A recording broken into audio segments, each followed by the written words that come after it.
The David Pakman Show at davidpakman.com. It is President's Day. We are here with a brand new show for you. A lot of stuff to talk about, and I want to get right into it. We are live on YouTube, of course, and hi to everyone who's watching, Lewis, including everybody from the Too Informed to Vote Republican Facebook page and the I Love It When I Wake Up in the Morning and Barack Obama is President Facebook page.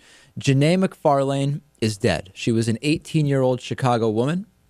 She was killed the same day that her sister sat on the stage behind President Barack Obama listening to him push for gun control legislation, as Huffington Post is reporting on this issue. She was shot around 11:30 p.m. Friday night in the head in North Chicago, and she was the mother of a 3-year-old boy.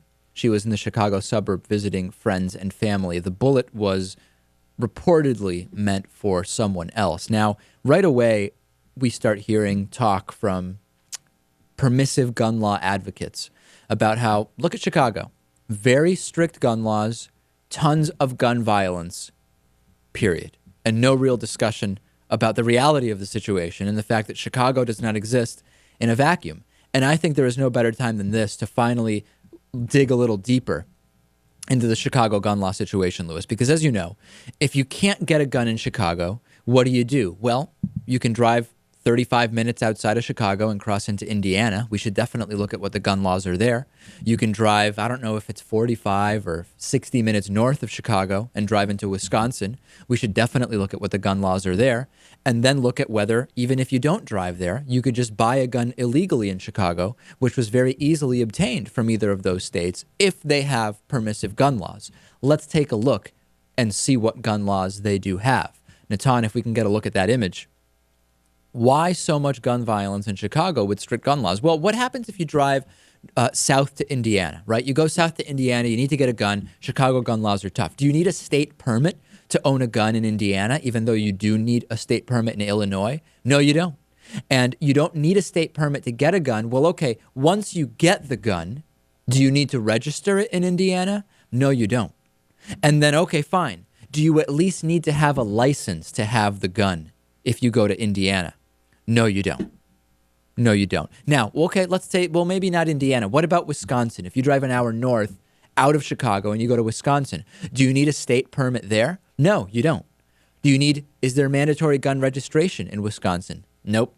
No mandatory gun registration. And do you need a license to own a gun in Wisconsin? No, you don't. So we need to stop pretending, Lewis, like the vacuum of Chicago with its strict gun laws is a failure. Because what effect does it have to have those gun laws in Chicago if you go an hour north or south and you can have much easier access to guns, and then those guns just flow into the city because there is no physical border, ladies and gentlemen, between these states. I'm sick of the Chicago misdirection from the gun enthusiasts. Yeah, and at this point, there has to be a huge number of weapons floating around illegally. I mean, we know there is, no doubt. I mean, I think even if tomorrow the surrounding states were to implement extremely strict gun laws, it would take forever for those illegal guns to be filtered out. It takes a long time for that to be filtered out. You might have to combine it with some gun buybacks. I mean, the idea that you just patent, right, Natan? We've talked about this so many times. I don't even think it needs more explanation. Just passing those laws in Illinois and Chicago is not going to fix a broader problem. No, because if there were border patrol along state borders, then you would be able to do it. But it proves that if you're going to have state laws that differ on this, you need to have very strict enforcement on trafficking. And that's not happening because one of the things that the right wants is to not enforce trafficking laws and the ATF. Absolutely. No question about it. So when people start making the Chicago argument, be armed with this information. And we could do a similar analysis in Washington, D.C. with surrounding states there as well, particularly Virginia.